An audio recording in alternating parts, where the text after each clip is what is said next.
Well, I think we want to understand whether the public statements that Mr. Gates has made about his relationship with Epstein are fully truthful and accurate.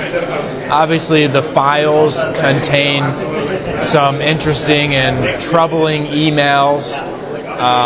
Epstein's clear attempt to leverage or perhaps even blackmail Gates over his relationship with one of the Russian women, and Epstein, providing payments to that woman, and the email from Epstein to Gates asking for reimbursement of those payments. We don't know whether or how Gates responded to that. I think that's important.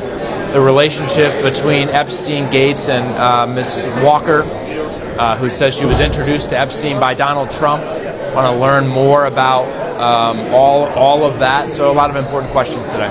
Homer also mentioned that he said it was hard to believe some of the testimony you guys got from Leslie Groff and from Wes Wexner. And he said the committee is going to be seeking to figure out whether there were provably false statements there. Your take on that? Do you think crimes were committed by people making false statements? I agree with the chairman, Ms. Groff, especially hard to believe 18 years as Epstein's assistant, had no knowledge of the crimes that were being committed, the crimes that she scheduled, quite frankly. Hard to believe that. I think it's one of the reasons why I and other Democrats have been pushing the Department of Justice to reopen these investigations. You mentioned Les Wexner, never even questioned by the FBI. Kahn and Indike, never questioned by the FBI. Basic investigative work that was never done across multiple administrations, but right now the Trump administration and Todd Blanch of the Department of Justice have the opportunity to reopen this investigation, ask these questions, determine whether there are new prosecutions that need to be pursued, and that's what we want to see. Thank you.